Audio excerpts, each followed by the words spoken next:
Hey everyone, welcome back. Thanks so much for being here. Thank you, loyal subscribers, and welcome new subscribers. Well, today, guys, we're going to talk about something that you need to do in order to heal from narcissistic abuse. And that thing, one of the many things that's necessary for healing, is forgiving yourself. Now, empaths and people who are Christian based and have a relationship with our Lord, we're told to forgive others and have compassion for other people. And Lord knows we've forgiven narcissists how many times in life? A lot, right? Way too many times.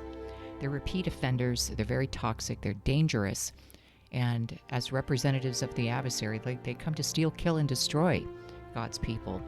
And yet we have the compassion and empathy to many times forgive. But, guys, we need to learn how to forgive ourselves. So many of you are struggling right now with forgiving yourself after narcissistic abuse. It's the old woulda, coulda, shoulda going around in your head. Oh, if I only did this, I should have done that. Oh man, why did I do this? I could have done that. And you blame yourself. You beat yourself up for the decisions you made. For many of you, you endured the abuse for many years. For whatever reason, you could have had kids, or perhaps, the narcissist was so controlling that, your finances, you didn't have finances of your own, or maybe they were just too darn scary to leave. That happens in a lot of cases where the narcissist just intimidates and controls to the point where you feel like a prisoner, you feel like you can't leave. And for a lot of you, when you do go no contact, or you find the courage to leave and the strength to leave, afterwards you rack yourself with self-guilt and you feel bad because of the time spent, because of the emotional cost to you, because financially it cost you friendships, it cost you isolating yourself probably with the narcissist in a bubble for a while. That's what they do, is keep you from your friends and family and support system, or just from reaching out in general to other people. They want to make sure that they have the control over you. So for a lot of you, you come out of these relationships and you can't forgive yourself, because time has passed and there's been losses along the way, along with the loss of your self-confidence in the person you were. But know that a new person will emerge, guys. A new person will emerge after this, and one who is more educated, that can help other people on this subject, and also just basically on life and the fact that there's evil people in the world, and you'll be stronger for it. You'll have new tools to go out in the world with, and hopefully that self-confidence will exceed the self-confidence you had before the narcissist, because you survived. Now, I should mention, guys, that another thing that happens is that so many times you question your actions during the relationship. Whether it's an intimate relationship or a friendship or a work relationship or a family member, many times you wonder if your reactions were appropriate. And we focus on our reactions instead of the actual abuse. And many times we do this while healing.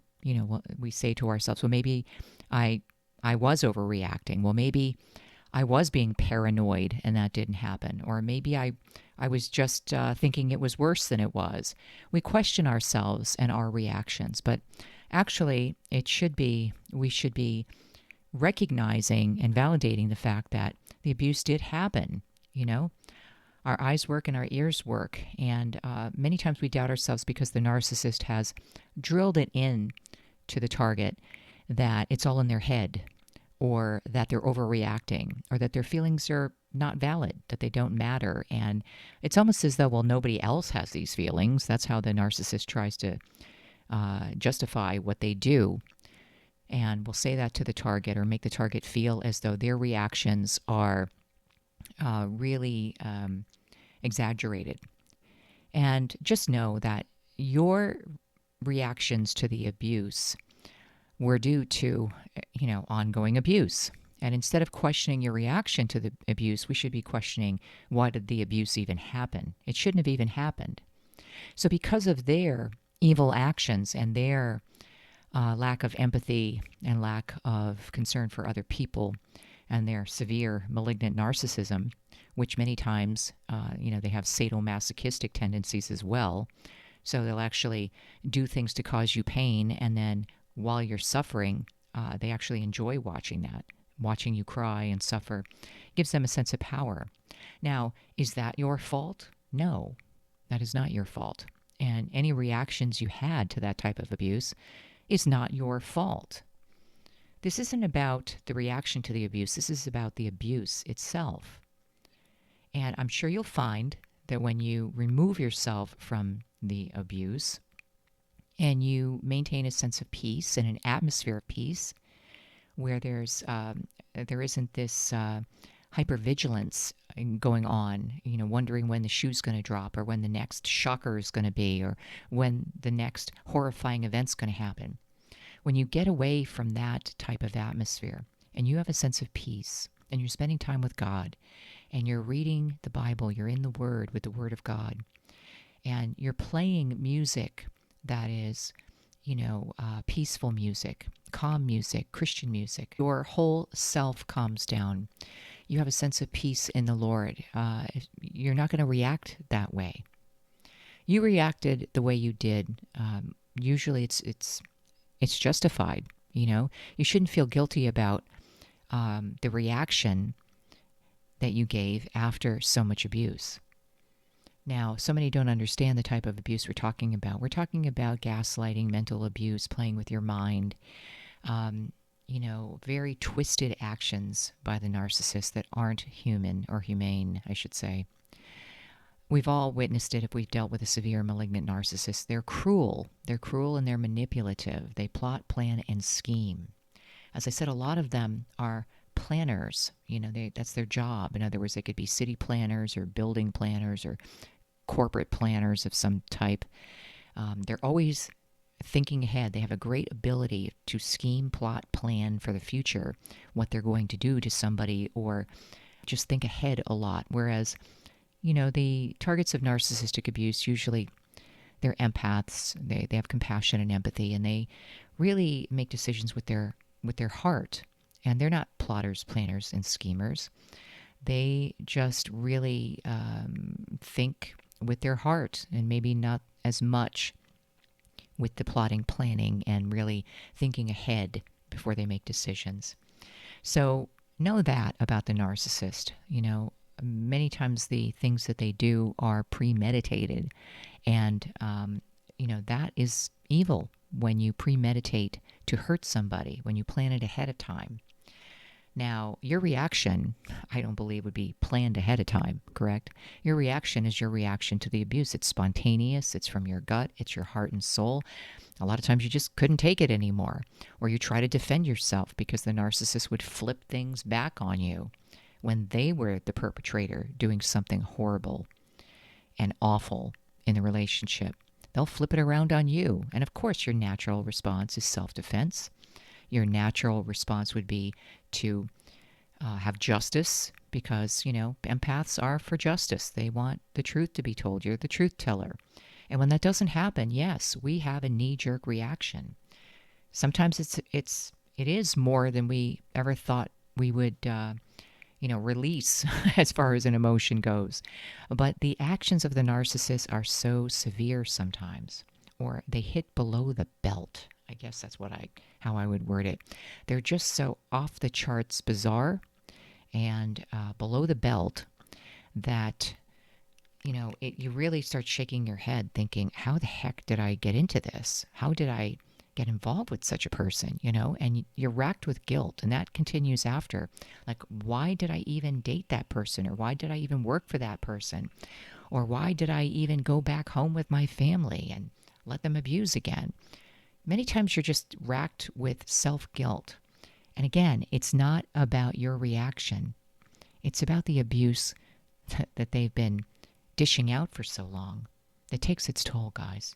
You're only human, and you have a heart, and you're authentic. And authentic people, cards are on the table, guys, with authentic people, right? We say what we mean.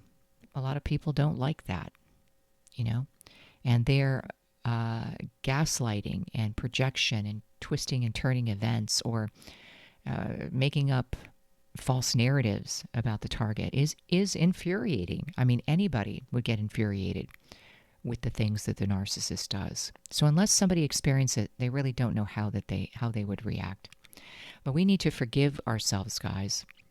You need to forgive yourself for the reactions, because your reactions are not the issue. The issue is the abuse, not the reaction to the abuse. Okay? So while you're self-isolating, or while you're recovering, or while you're trying to make heads or tails out of what happened, and you realize that you've been targeted and the victim of narcissistic abuse, just know it is a process. Self-forgiveness is a process. You have to really know that it can happen to anybody.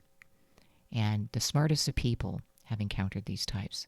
The most successful people have encountered these types. And it's not how smart you are. It's not what you should or should have said. What's done is done. But it's because the severe narcissist is so charismatic many times, so charming. They have the playbook down pat. They know exactly how to reel somebody in, get the information they need, and use them as supply, and hit their vulnerable spots and take advantage of that person. So you're not alone. So many people who are smart, intelligent people and successful have encountered these types, and later on said, how could I let that happen? It's because the adversary has his minions in the world, guys. It's the end times. Satan never bothers those he already has. He's going to bother those he doesn't have, those he wants to turn away from God, right? So the next time you feel doubt and guilt, just know that you have to forgive yourself. We've forgiven the narcissist way too many times, as I said. Nobody knows how they would react to mental abuse like that. By the grace of God, go them, right? Anybody that judges you. So don't worry about what other people think, or that it's embarrassing if people found out what you dealt with. God knows. God knows these people exist, and knows that your heart was pure. You went into things being a good person and just wanting the best outcome. But the narcissist, there's no excuse for them. But unfortunately, guys, the narcissist doesn't feel guilt for themselves. They don't feel any remorse for what they've done. The target does, which is not right. So really check yourself, correct that. Why does the narcissist go on without any guilt or any self-reflection at all? They're not self-aware. But the target, the target's the one that feels the guilt. It's backwards, guys. It's backwards. So know that the strongest of people have encountered these types, and that you can reminisce or ruminate about what happened in the events. We can't change them. We can only move on and learn from them. And you will learn from your experience, and you'll be a better, more educated person that can help others. And you'll know the signs. You'll know who is of God and who isn't. And you'll keep your circle tighter, and you'll take the steps to protect yourself going forward. So I hope this was helpful, guys. Let me know if you suffered with self-guilt, or, the woulda, coulda, shoulda kind of questions going on in your head, beating yourself up. That's the last thing you should do, guys. If anybody should do that, it's the narcissist, as I said. But no, they don't have guilt. They don't have remorse. They don't examine their actions. They're not self-aware. But us empaths, the ones with all the feelings, the ones who have compassion and empathy, we blame ourselves, and that's wrong. That's very wrong. The guilt lies with the abuse, not with the victim or target of the abuse and their reaction. The abuse is not the reaction, guys. Okay? So I hope this was helpful. Let me know what you think in the comments.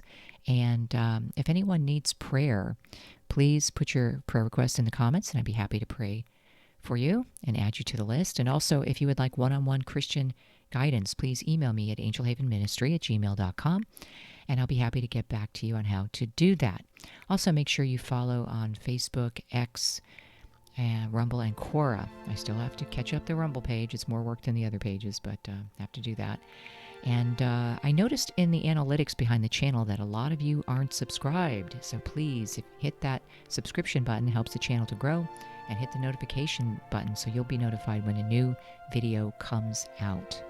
So thanks so much, guys. I will see you soon. Let me know what you think in the comments if you dealt with this. And I'll be back soon with another video. God bless.